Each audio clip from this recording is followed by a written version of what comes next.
সবাইকে good morning. কেমন আছেন সবাই? আমার ঠান্ডা লেগে একটু সর্দি হয়েছে, আমি ভালো আছি। আমাদের বাড়িতে যে কাজ করে সে একটু অসুস্থর জন্য আজকে কাজ করতে আসেনি, তাই সকাল থেকেই যে কাজকর্ম সেরে স্নান টান করে নিয়েছি। পুজো করবো আজকে। দেখছি বিভিন্ন কালারের জবা ফুল ফুটেছে। আমার এই বাগানে 20-22 রকমের জবা ফুলের গাছ আছে। গাছগুলো অনেক দিন থেকে ট্রিটমেন্ট করা হয়নি, খোল ভিজিয়েছি গতকাল, দেবো 2-1 দিনের মধ্যে। কয়েকদিন একটু ব্যস্ত আছি, প্রায় প্রতিদিনই বেরোতে হচ্ছে।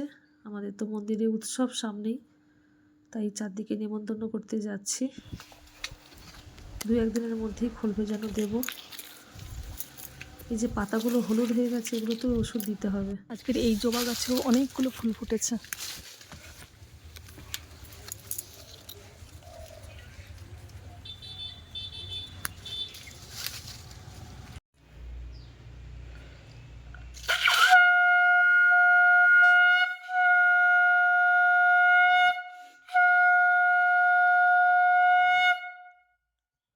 কি রান্না করছি দেখাই। আলু ভাজা করেছি, ডাল করেছি, লাল শাক রান্না করব, শিম, বিনস, কচু, আলু, বেগুন দিয়ে, আর ফুলকপি আলুর তরকারি করেছি। এদিকে এই যে জলপাই চাটনি হচ্ছে।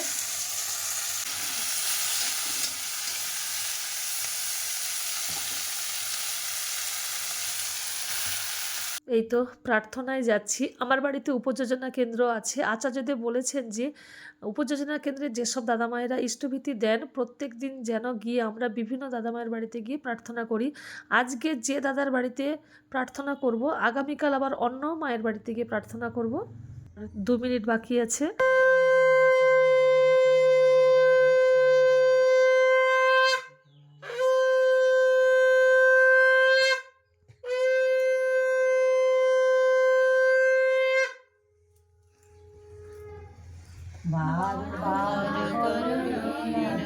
राधा स्वामी आगे दया करो दाता मेरे श्री चरण लागे जन्म जन्म रोई भूल में नहीं पाया वेदा काल कर्म के जाल में रही भोगत खेदा। राधे कृष्ण कृष्ण गोविंद गोविंद हरे जय राधे राधे कृष्ण कृष्ण गोविंद गोविंद हरे राधे गोविंद गोविंद गोविंद गोविंद गोविंद हरे सदा दया करे जय राधे राधे कृष्ण कृष्ण गोविंद गोविंद প্রেমময় শ্রী ঠাকুরের শ্রীহস্ত লিখিত সত্যানুগ্রন্থ থেকে পাঠ। যদি সাধনায় উন্নতি লাভ করতে চাও তবে কপটতা ত্যাগ করো। কপট ব্যক্তি অন্যের নিকট সুখ্যাতির আশায় নিজেকে নিজেই প্রবঞ্চনা করে। অল্প বিশ্বাসের দরুন অন্যের প্রকৃত দান হতেও প্রবঞ্চিত হয়।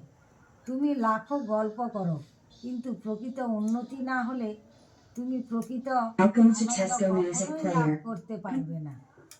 কপট স্বয়ের মুখের কথার সঙ্গে অন্তরের ভাব বিকশিত হয় না, তাই আনন্দের কথাতেও মুখে নিরসত্তার চিহ্ন দৃষ্ট হয়। কারণ মুখ খুললে কি হয়, হৃদয়ে ভাবের স্ফূর্তি হয় না। অমৃতময় বাড়ি কপটের নিকট তিক্ত লবণময়, তীরে যাইয়াও তার তৃষ্ণা নিবারিত হয় না। দায়িনী হইয়া থাকেন, তাহার গঞ্জনার বাঁধা হইও না, আপত্তি করিও না, প্রত্যুত্তর করিও না, তাহার প্রয়োজনগুলোর প্রতি নজর রাখিও, পূরণের যত্নবতী হও, শ্রুতির বাদে তাহাকে পরিপ্লুত করিয়া তুলিও, সেবা বুদ্ধিকে অটুট রাখিও ও বাস্তবে পরিণত করিও। জয় তোমার অবশ্যই ভাবি বাণী সংখ্যা 125। জয় গুরু।